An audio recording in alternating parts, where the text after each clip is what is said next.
Fill to Capacity, where heart, grit, and irreverent humor collide. A podcast for people too stubborn to quit and too creative not to make a difference.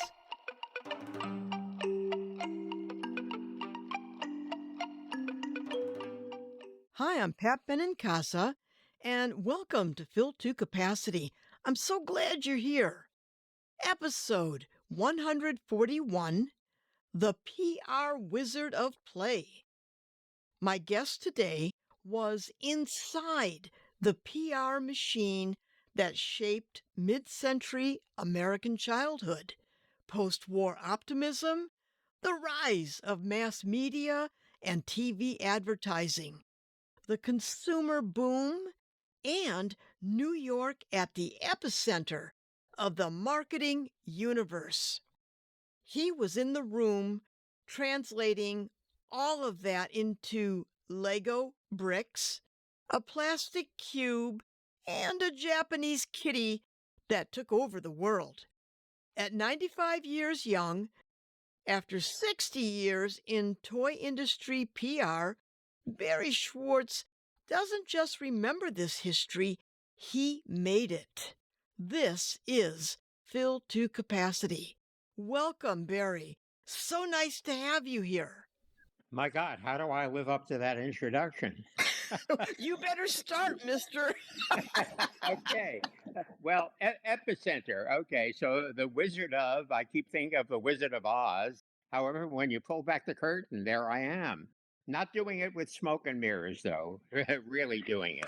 Well, Yeah. I have a lot of questions for you. So, Barry, take us back to the beginning. How did a young man end up in toy industry PR, mid 20th century New York?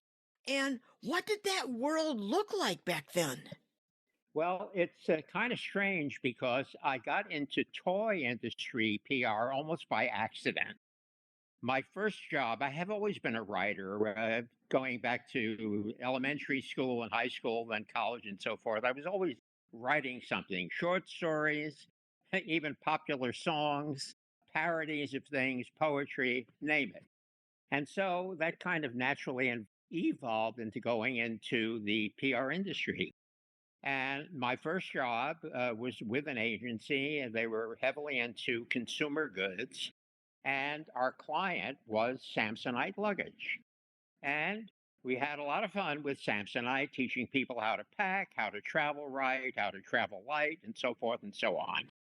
Then one day, here I am, just a kid, a pup, and I'm sitting at my desk, and I get a call from the president of Samsonite luggage, who had just returned from a scouting trip to Europe where he was looking for a possible factory site where they were going to make Samsonite locally in Europe to avoid the shipping costs from the United States. It was and still remains the number one luggage brand. And when he was over there, this fellow's name was Bud Schwader. When Schwader was over there, he saw some kids playing with these little bricks over in Belgium and in Germany and so forth, and asked about it. It looked fascinating to him. And he was told it was something called Lego.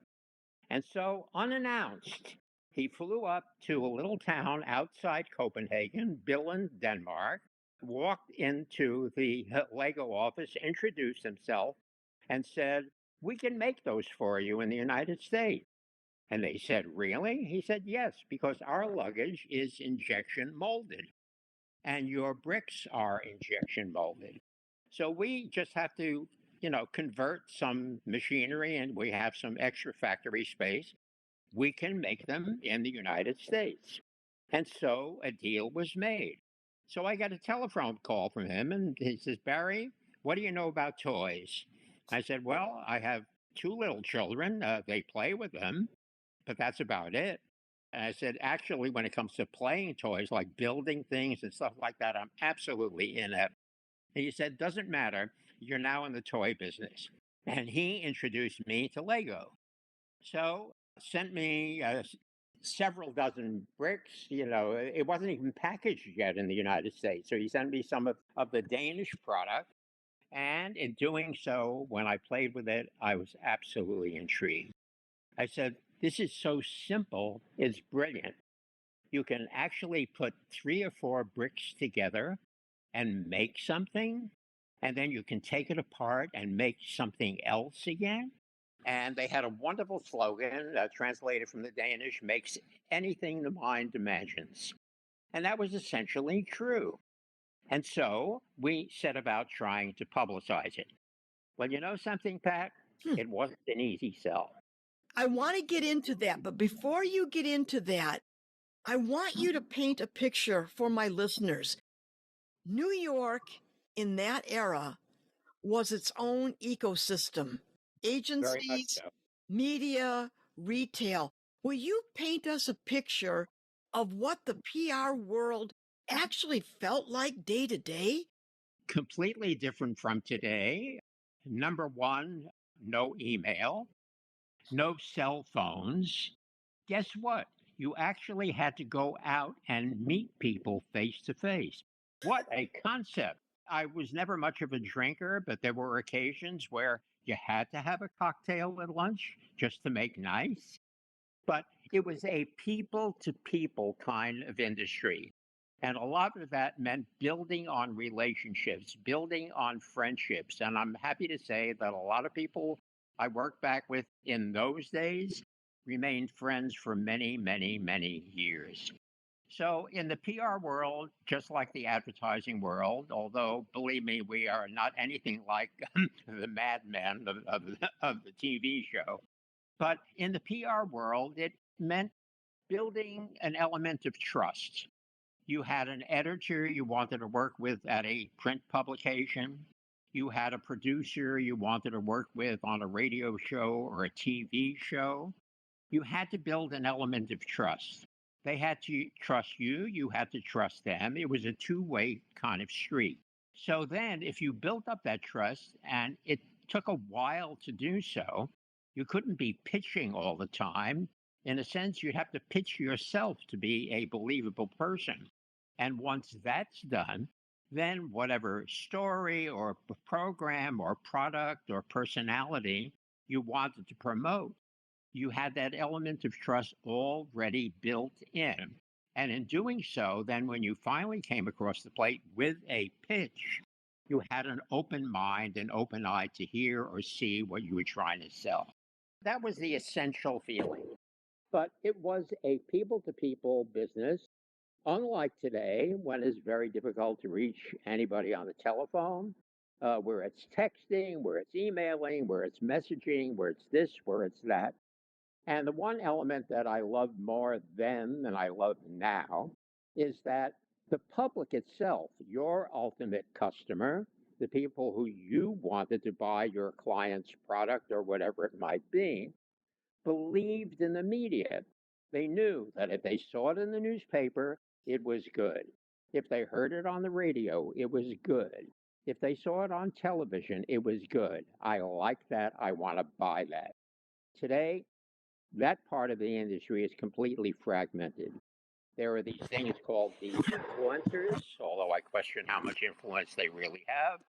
But influencers, with due respect for them, but the media is almost not quite a sideline. It remains very important, but it isn't the only game in town. So you have to reach out in so many ways. You have to have an online presence, you have to have a digital presence, you have to do all kinds of things. Sometimes it's done with intense effort. Sometimes, if you're lucky, it grows organically. But that's the major change in the business. Well, I want to go in a different direction based on what you just said. I want to set the cultural stage of late 1950s to 70s America. That was the height of American manufacturing pride. Made in the USA wasn't just a label, it was a statement of identity. The post war boom had made America the industrial powerhouse of the world. Detroit was king. American steel, American cars, American everything, American movies. foreign imports were viewed with real suspicion, especially Japanese goods, post World War II.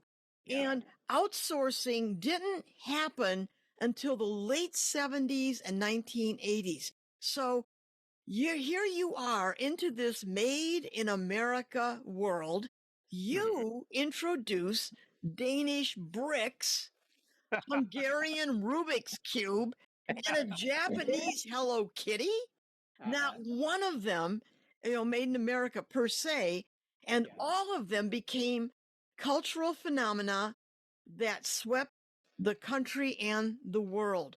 What on earth was your playbook for making America fall in love with something that wasn't homegrown? How did you do that? Part of it is attributed to sheer luck. Part of it is attributed to planning, almost accidental planning. And part of it is attributed to really, really deep planning with major fingers crossed. And it applies to all three because I put all of those into you never know category. You never know if that idea, that product, whatever it is you're trying to pitch out there will light that spark and make people sit up and pay attention. For me, fortunately, they worked.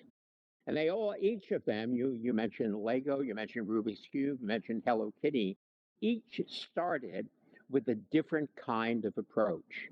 But the approach had a strong foundation, and then building on that foundation, it started to take off. And each of them in their own way, a slightly different approach for each of them. Now, I'm curious, of everything you've launched, which toy's success caught you the most off guard? And looking back, what do you think it was that made America reach for it? Was there one toy like, holy cow, this thing is huge? I would have to say it's Rubik's Cube, but in a very, very close second would be considered Lego, although it took a longer time to build. Rubik's Cube was pretty much an overnight success. Lego was not. Hello Kitty was somewhere in between the two of them. And the approach is different on that, really by design. So, where to begin? You want to start with Lego? You want to start with Rubik's Cube? You want to start with Hello Kitty? What was the basic idea that made this take off? And then how was it implemented? So, which would you prefer, Pat? Well, of the three, let's go to Rubik's Cube because I remember a day didn't pass that everybody was talking about it. Yeah. Okay. So, the genesis is kind of interesting. We were representing the Ideal Toy Company at the time. An Ideal Toy Company is a long, long time American manufacturer. Their most famous product at the outset was, are you ready for this? The teddy bear. That's how they went into business. Really? Yeah. The folks who founded Ideal Toy Company heard that story about Teddy Teddy Roosevelt. Roosevelt. Okay, here's a little more backstory. A Brooklyn candy store, 1903. Morris and Rose Mitchum were Russian immigrants. They spotted a political cartoon in the Washington Post. President Theodore Roosevelt refused to shoot a bear tied to a tree during a hunting trip. He considered it unsportsmanlike, and the Mitchums saw an opportunity. They sewed a small bear, put it in their shop window, called it Teddy's Bear. America fell in love. Morris and Rose went on to found what is now the Ideal Toy Company, and over a century later, we are still buying teddy bears. And the president of the company decided, hey, that they were making plush toys anyway. And they said, why don't we do something like that? And so they created a teddy bear, sent it to the White House. This is the first licensing deal in memory. They sent it to the White House, and Teddy Roosevelt said, I like that. And you're going to name it the teddy bear? I'm paraphrasing what he said. And they said, sure. There were no licensing strings attached to it whatsoever. Okay, so here is the ideal toy company, and now they're a major firm. They're in all kinds of things, vehicles, dolls, you name it. And every year in New York, there's something called the Toy Fair. This is an annual gathering of all the manufacturers and retailers come in from all over the world, go to the various toy showrooms, and see what's being promoted and generally for the upcoming holiday season. Is usually done in February or so. There's a great long term planning involved and so forth. That's changed now. Showrooms are kind of a relic of the past. So now it's held at major places like the Javits Center in New York, where you have all the manufacturers gathering there. So now, pre Toy Fair, I'm sitting with some of my colleagues in a conference room at Ideal Toy, and someone comes in, a project manager for their puzzles and games division, and he said, "We have something that's coming out of Hungary, something invented by a professor, Erno Rubik by name, and let me show it to you." And he shows it. It took him about 15 to 20 minutes to solve the puzzle. And we're all watching this with great fascination. And everyone says, gee, this is a great product. And what is your projection on how many you can sell of these? Well, they said if it really takes off, maybe 100, 150,000. Hey, we all said, yeah, it's a great looking product, beautifully designed. I said, this guy, this pup in the room, raised his hand and said, I have a question. You want to show this at Toy Fair? Now, Toy Fair, the retailers are coming in. They have X amount of time to see your product line. You have lots of products to show. Rubik's Cube was only one of them. How are you going to demonstrate this? Well, we'll show them how it's solved. I said, if it takes you 15 minutes to solve it, I said, they're going to walk away after about 5 or 6 minutes. Oh, what do we do? Everybody looking around the room. And that's where public relations kicked in. So, quick thinking, we came back with an idea. We figured this is a toy that's suited to, number one, young people, to minds that are engineering, mathematical, problem solving kind of minds. And we said, what can we do as a relatively quick fix? We had a lot of samples available. We put together a list of 25 math clubs at universities in the New York, New Jersey, New England area. And mind you, this is long before email. Got on the phone, found out names, made a quick pitch on the phone, and we said, we will send you a new product that we're being tested. It's quite complicated mathematically and so forth. It takes dexterity and a keen mind.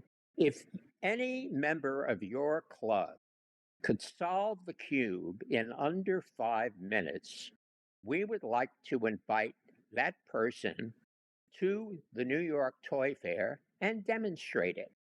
Mind you, this is before anyone could shoot such a demonstration on your telephone, whatever. So this was being built on trust, really. We got back replies from about 8 or 10 schools saying that they had people who could do it in as little as 3 or 4 minutes. We said deal. So we brought a few of them to New York and they demoed it there. The toy buyers' eyes just lit up. They said, this is fantastic. And then immediately when we saw their reaction, and then the guys who came from different schools were now trying to top each other who could do it faster, immediately the idea of contests kicked in, and it's visual. So immediately we came up with, at that point, maybe 5 or 6 young men. There was one young woman, and they started demoing it. In those days, the toy business, that was before places like Toys R Us and so forth, the toy business was essentially department store business. Every department store, I mean, yes, there were a lot of mom and pop stores and so forth, but it was essentially a department store. We got in touch with the promotion people of the department store. Hey, we have something fun for you in the toy department. We told them what we wanted to do, and they said, yeah, why not? Builds a crowd. After that, it grew virally, before such things grew virally, organically, whatever term you want to apply to it. And it worked. And it just took off. They could not keep up with manufacturing. It became a life unto itself, to the point in that first year, there were some 11 million cubes sold. Wow. We knew we had arrived, and I wish I could find it. Because, I mean, this is going back a long time. But I got a call from the art director of Time magazine, which in those days was the place, asking if they could do their own version of Rubik's Cube because the world was kind of screwed up politically at the time or whatever. And so they wanted to show the world as a Rubik's Cube where all the pieces didn't match. And what And I time said, period? What year was that around, you think? oh, wow. 80s. Okay. Yeah. And it was interesting because then we were deluged with people saying, okay, we want to write a book on how to solve. We want to do this. We want to do that. Where it became to the point where the 3 minute or 4 minute dream, that was nothing. That was to be laughed at. Now, how many seconds could it take you? And when you had something like that, then we had contests in every major mall in the United States you could think of because it was an attention getter and it was a natural for television. Any local show, you name it, wanted it because it was visual and it was fun and it Also, didn't require any major explanation. also, it was portable. It could fit in your hands. You could take it anywhere. Yeah. Now, are you ready for this, Pat? I never Okay. solved one. I never solved one. I Really? threw many against. No, I'm very bad. I threw many against the wall. I have dents to show for it, but no. Barry, your genius lies elsewhere. Now, I want to flip this in a different direction. Was there a toy you championed that you believed in deeply? You thought, this is it. This is the toy. But the public just didn't catch on in the way you had hoped? There were some board games that shall remain nameless. I've always been a board game person. I just love the idea of board game play, and I have a lot to talk about on that subject. And there were a few. I said they should remain nameless because you can buy them somewhere in a dustbin someplace, whatever. Where I thought, gee, I love playing this thing. It's got to be an immediate hit, and it wasn't. Okay. But conversely, there are board games that I have seen and played that just also took off like a rocket and in very unexpected ways. One of them is something that became quite a national buzz almost by accident, really, but no, more by design. We were representing at that time a small company in New York called Maruka, which was essentially in the toys and novelty business. They were making, little bitty things, nothing of any major consequence. And the president of the company was up in Canada on a visit, and he met a professor at one of the universities in Canada who had invented a game and showed it to him. And the president of Maruka was intrigued with it. And so he bought the rights. And it had a very odd name. It was called A Question of Scruples. A fellow Yes. by the name Henry Macau in Canada, Canadian, invented it.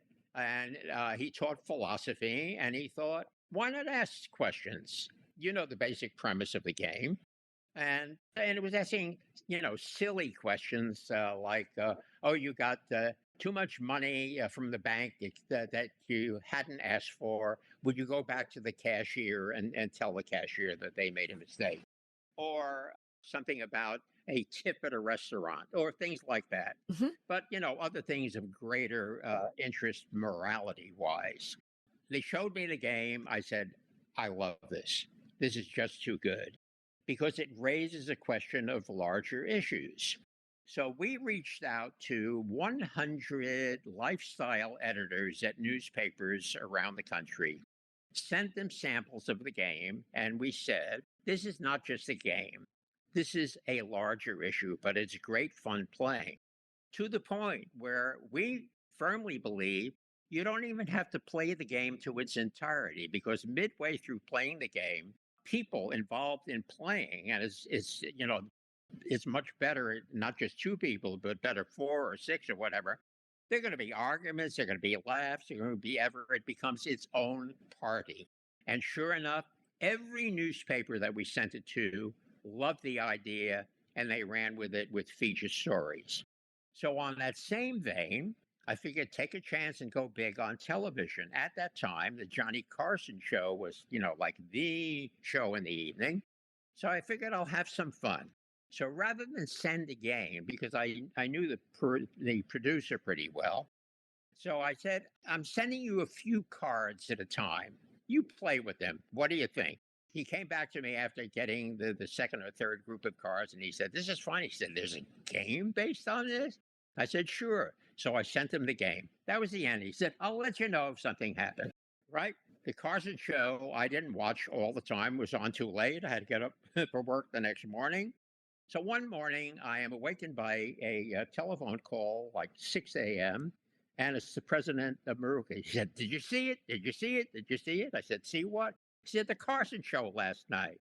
I said, Oh, no. I mean, I sent him some stuff about the game. He said, Are you kidding?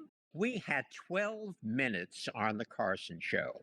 He played the game with the audience. This company was a small company. They had limited manufacturing capability. Within 1 week, he had orders for 500,000 games. He couldn't make them. So he called in all the stops, made all the games he could possibly make, sold them out completely. In the meantime, every magazine wanted to run pieces on it. It was everywhere. And other TV shows wanted to do stuff. It became a phenomenon. With even some editorial writers at magazines, this game raises serious issues about who we are as a country, et cetera, et cetera. And then he got a call from the folks at Milton Bradley who said, You can't make that game fast enough. We can. We'll buy it from you. And my client walked away with a multi-million-dollar deal. Sweet story.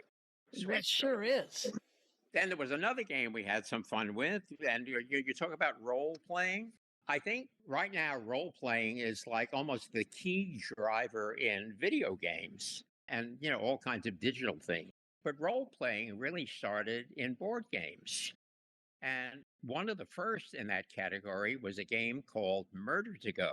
What And is it it? was Well, Murder to Go. okay. And it was created again by Ideal Toys, which in those days was a division of CBS Toys, a client of ours. And Murder to Go was essentially a murder mystery game that you could play with your friends in your home, wherever. And someone committed a murder. Let's go about solving it with all kinds of clues and so forth. So, how to promote a game like that? We came up with a very strange idea. This was, again, pre Toy Fair. We said we have to attract people's attention to come to the Ideal showroom and see this game in action. So, what we did in the dead of night before Toy Fair, we went to, I don't know if you're familiar with Manhattan, but Madison Square Park, which is in the 23rd Street area around Fifth Avenue, is right across the street from where the Toy Center building used to be. And we got body outlines made and we put them around the park, almost as if a mass murder had taken place in the park. So Barry, let me stop you there for my listeners. When there's a crime, a murder, the police would come and chalk the outline of the body. And that's what you're talking about. That's it. That's it. So while we were in the process of doing this, it was like midnight or 1 o'clock in the morning, and there was a group of 3 or 4 of us doing this thing with a note inside saying, if you want to know more, come to the Ideal showroom, blah, blah, blah, and you'll see what this is all about. As we're doing this, all of a sudden we see light shining in our faces, and it's the police. Oh, no. Yeah. And they said, What are you doing?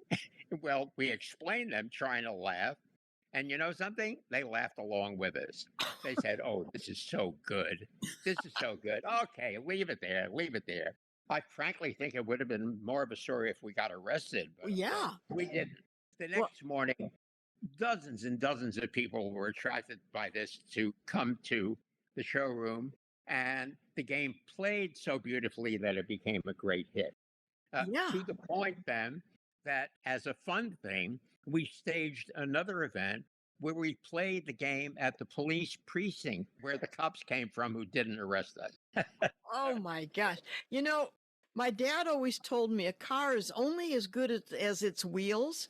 And he said any product is only as good as its PR. Well, I would like to sanctify your father. He's a very, very wise man. Yes, he was. Now, one of the reasons I was really looking forward to this conversation, Barry, is because we're talking toys, but we're really talking about a broader cultural overview Yeah, of the time. And the post war years unleashed a consumer explosion. TV's beaming advertisements into American living rooms, telling families what they needed to be happy. And then the invention of credit, layaway, deferred payments. yeah. Suddenly, everyone could have a car, an appliance, a house, or a vacation. So desire was being manufactured as fast as the products themselves. And so, into that moment, what did the toys tell us about what American families wanted for their children? Well, I think the most important element is one of the things that frankly disturbs me today is that the toys we were talking about, I've been talking about games. I've been talking about Lego, which is basically a construction toy, Rubik's Cube, which is a game unto itself, but is also a competition who can do it better, or a game like Scruples or other games that I could mention. My favorite strategy game called Othello, for example, came out of Japan. Othello, black and white discs, a board game in the 1970s, so simple a child could learn it in minutes, so deep it could take a lifetime to master. Othello was built on an old Victorian game called Reversi. The object, flip your opponent's pieces to your color. Every move changes the board, every move changes the game. Othello became one of the best-selling board games in the world. Oh, and Barry Schwartz brought it to America. Another example, the commonality of all of these things is that in one way or another, they brought people together. And in some of the cases, it enabled children not only to play, if you're talking about something like Lego, for example, the child by himself or herself can have an incredibly imaginative, creative time making something, but mommy and daddy can join in too without rocking the boat. So essentially, it was a question of togetherness. What brings us together as a family, as friends arguing about questions of scruples, as friendly competitors, as who can solve Rubik's Cube faster.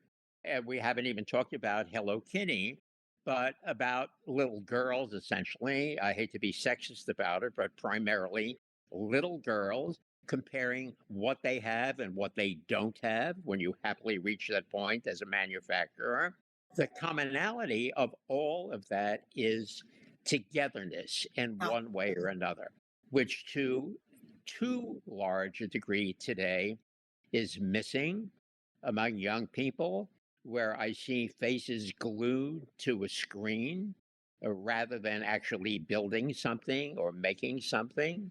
So, which is why I'm so delighted how, Lego is probably the number one toy, not only in the United States, but all over the world, because people share that kind of thing.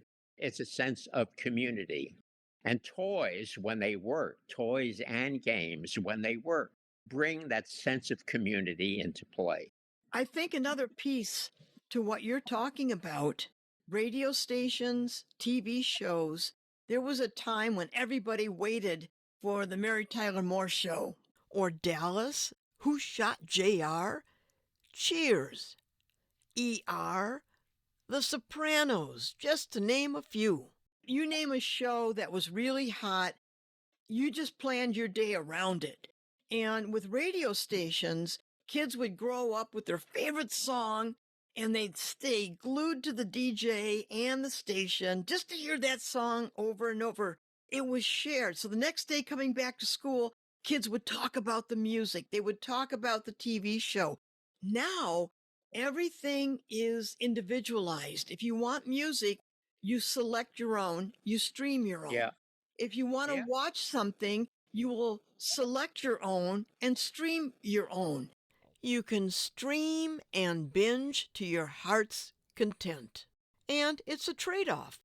We're like in these cultural bubbles instead of Yeah. having this collectivity of an experience. Well, to that point you just made, Pat, consider this that every city in the United States, not from little bitty towns, but every city with a television station, and that would cover the entire country, had not just one, but sometimes in a larger place like New York or Chicago or Dallas or whatever, two or three Saturday morning television shows with a live host, and they would show cartoons, Yep. but they would do fun stuff. And you Yes. know something? That's one of the things that helped Lego take off because we would send every station some fun thing to do with Lego, and they would do it so that we knew on a given Saturday morning there would be 80 or 100 or 150 TV stations somewhere in these United States showing something with Lego, and it wasn't advertising. It was pure editorial. It wasn't pay for play. The only thing we were giving away was a set or the bricks or whatever. You're heading towards my next question. You witnessed the toy industry from the inside for 6 decades. At some point, there was a major or fundamental shift in how toys were introduced and marketed. And I want to ask you, did movies and TV franchises play a role in that shift? Very much so, because then entered the whole world of licensing, where kids became enamored of X-Men or Spider-Man or Batman. And for every one of those movie franchises, drumroll, there was a toy line attached. And you know something? It worked because here was one medium of entertainment, motion pictures, and kids would see their favorite character or characters doing something. And lo and behold, mom and dad could go to a specialty store or in those days, then a Toys R Us or, whatever. And then increasingly places like Walmart and Target and so forth. And buy that Spider Man toy, buy that Batman toy, buy Masters of the Universe, buy any of them because they were there. At the same time, that was only one element of the toy industry because there were, many, many popular toys. I mean, we mentioned Lego eventually became a movie, but it was a hit before it became a movie. But at the same time, that added another dimension to the spread of the toy industry, to the growth of the toy industry, because they just weren't playing with the basics and with the new exciting novelty toy or this one or that to come along, but they were playing with something that came out of a movie. I mean, Toy Story is a perfect example of that. It's a story about toys that come to life. And what kid wouldn't be attracted to this character or that character? And Yeah. now, hey, it's a franchise, Toy Story 2. The toys in Toy Story now have grown up. Kids still want to play with them. And then there's also an element of nostalgia. Take an item like Tickle Me Elmo. So, Tickle Me Elmo, a huge sensation. It just caught the public's fancy, blah, blah, blah. Became a huge hit, then remained a steady seller, although not a monster hit after several years. Now they're coming out with a new improved version of Tickle Me Elmo because of technology. It can do more things. So parents, out of nostalgia, when they bought it all those years ago, are now buying it for their kids. So it Yeah. becomes an intergenerational thing. And that's wonderful for the industry because that's the way an industry continues to grow. Well, also you're raising an interesting aspect to this where you talk about board games and card game things that brought families together. I want to go into a different direction that the way children would play, if kids were playing in a sandbox, give them a shovel, a pail, and next thing you know, they're building cities, they're doing roads, or they're making Yeah. make believe. I mean, they're scripting everything. They're just going to town with what this magical, 6 foot by 6 foot plot of sand is giving them. And Hmm. so kids could be left alone to play. And if you look at toys like Legos, they can build things, take them apart, they can imagine. Now, the role of imagination in toys is huge. Because with a Rubik's Cube, you have to figure out you're engaged mentally. You're Yes. right there. So there are toys that engage the mind. There are toys that you physically have to construct and take Yeah. apart. How do you think imagination and toys have changed, or has it changed? It has changed again to a large degree, I'm unhappy to say, because of the kids' fascination with the phone in front of them. I am not denigrating the importance of video games or things like that, but they don't require that much imagination. They acquire dexterity and certain trains of thought. Bravo for them for doing that, but they don't really foster imagination. They do, to some degree, foster competitiveness where the kids say, I can play this game better than you can. Let's play it side by side and see who gets to the finish line first. They can do that. But it is not imaginative play. It is not essentially creative play, which why a toy like Lego came to the United States in the 60s. When you think about that, it came to the United States in the 60s, and here we are 60 years later, and it's hotter than it ever was. It has grown along with the times. It has become, to some degree, even more sophisticated because now, my God, you can build a spaceship Yeah. and a pirate ship and all of that. Sometimes I have a little bit of an issue with that because it takes away the basic element of take it apart and put it together again. Because once you've done one of these new Lego designs and built a magnificent end product, do you really want to take it apart and start all over again? No, you don't. You want to keep it as your prize. But to the essential thing, go back to Lego for a minute. You know who were the first early users of Lego back in Europe? Architects. That's where it started to take off in Europe. Yes, Really? kids loved it, but architects came to the conclusion that, hey, I'm building a model of something. If I don't like it, I don't have to destroy it. I just take it apart a little and put it together again. That's what led to our first idea for how to make Lego happen here. Because as I told you earlier when we started talking, when we first showed Lego to our friends in the press, they said, yeah, that's nice. You put some bricks together and take them apart. Big deal. And we said, you don't understand. You can make a dog, you can make a house, whatever the kid wants to call it. They said, yeah, it's nice. So here's where the idea kicked in thinking about architecture. If we could do something dramatic building Lego and using the architectural approach, then maybe we have something. So again, prior to email, prior to any of that, I cold called the Pratt Institute in Brooklyn. They are a leading architectural school. And I got in touch with almost immediately the head of their architectural design department, a fellow named Bill Brager. He passed away a few years ago. What a wonderful man. And I told him what we had in mind, and he had heard of Lego, given its connection to some leading architects in Europe. And I said to him, Bill, if my client, Lego, Samsonite, sent you a huge number of bricks of you tell me colors, whatever. I said, we'll go with the limit, whatever you want. Could you have your students, as a design project, build the city of the future for us? And he said, gee, that sounds like a good idea. 1 month later, after shipping him a ton of stuff, I get a call from Brager and he said, you have time to come down to Brooklyn and take a look at what we've done? Sure enough, I go down there. And there in one of their studio rooms was pretty much like an 8 foot by 10 foot on a platform city of the future built out of Lego.